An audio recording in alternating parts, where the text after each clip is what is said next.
Well, that is it, but I think you've answered the question yourself because most of the conflicts are internal conflicts.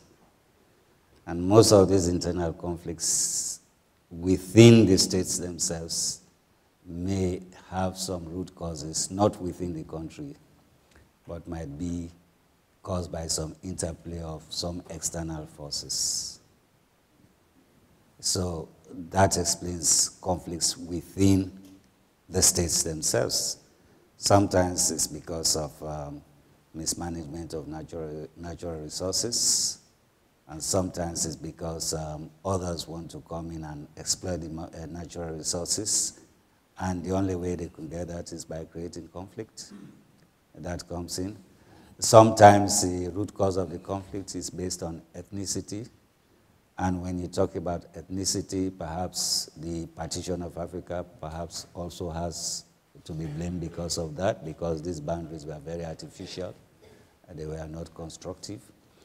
And, but because we realize in Africa that these problems exist, therefore, the regional organization, which is made up of member states, so to speak, come together to find solutions to these conflict-ridden areas.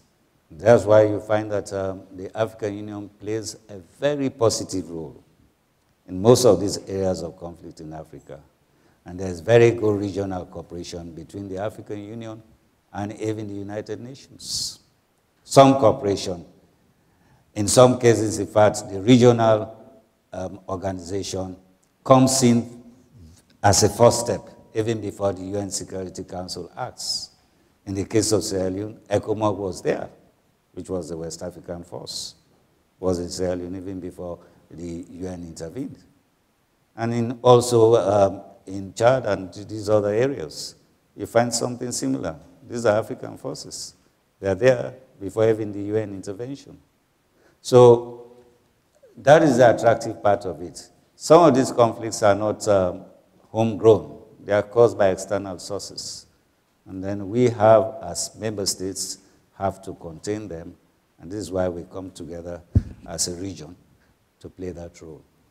Yeah, but you have now referred to one of the legacies of colonialism, which is the problem that many of the borders in Africa are very artificial borders. And we know that because these borders were drawn up by drunken Europeans who used to get drunk on whiskey, and then at 11 o'clock at night, when they were totally sozzled, they would take out a map and draw lines on that and say, okay, this is yours, this is mine. That's how the borders of Africa were drawn. Now, you in the African Union, you took a decision that even if the borders are bad, we will keep them intact. Fine. But now you have the situation in the Sudan. Sudan is going through a referendum. And that referendum can result in a breakup of that country. And once Sudan breaks up, what is to prevent other countries in Africa also breaking up? After all, Congo has a border with 9 countries. Why should Congo not break up? If Sudan can break up, why not the Congo? Why not Rwanda? Why not other countries? Why not Sierra Leone?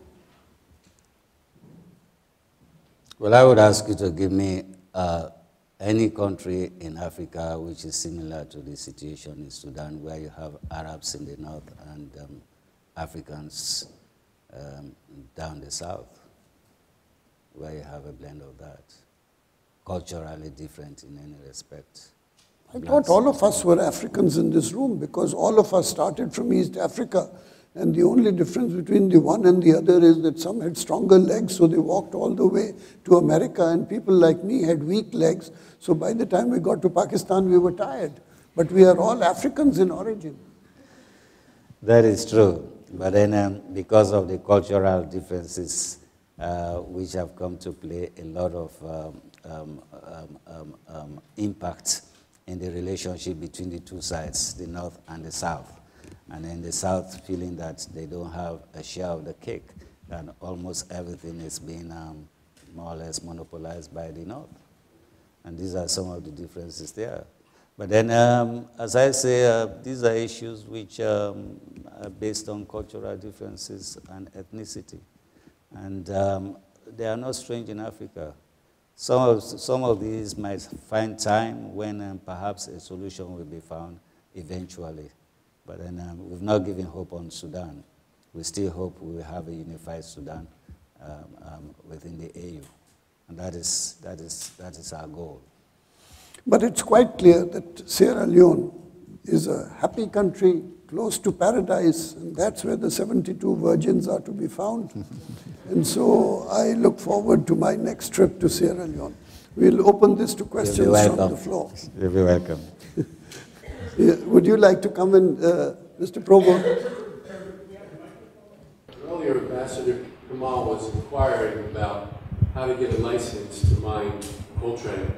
You referred him to the process for application.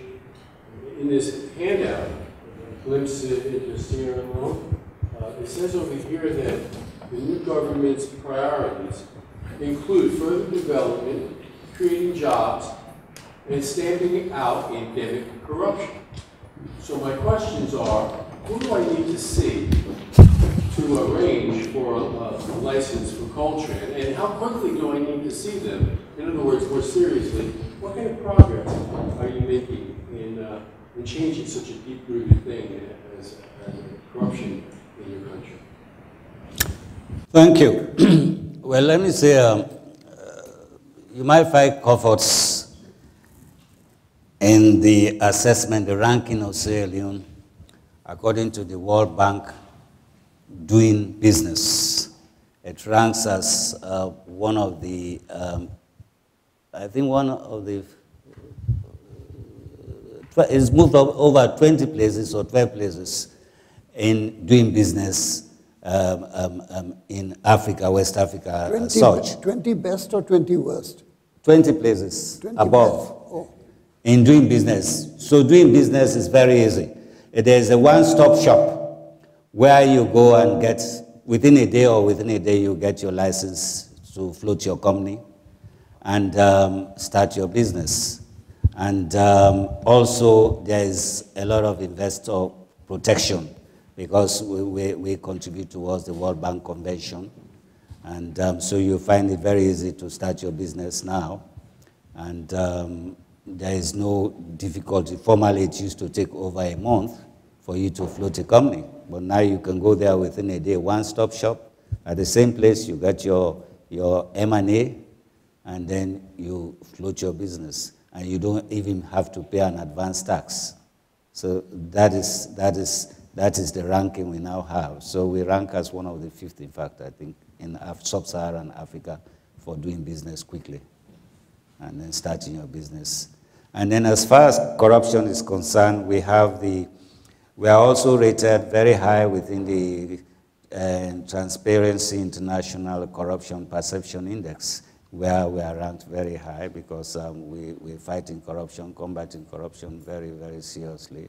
And then there's an anti-corruption commission, and which has a lot of teeth to bite. And we are quite aware of the menace, and there's a political will to make sure that this menace is stamped out or minimized in every respect. So you're welcome to go there. There's no problem starting your business. You go there today, by tomorrow you can have a license to start your business there. We want to encourage a lot of investors, and especially now that the economy seems to be moving or poised towards economic growth rather than just political stabilization.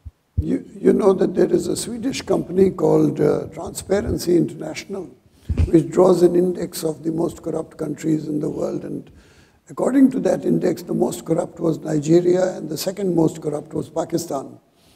And the Nigerian foreign minister came to me and said, in truth, you Pakistanis are the most corrupt because you bribed Transparency to put us below you. Questions so that the provost can... So you're welcome, please. In the handout, I was somewhat surprised to read that the literacy rate was in my view, shocking to be only 35%. With an illiteracy rate of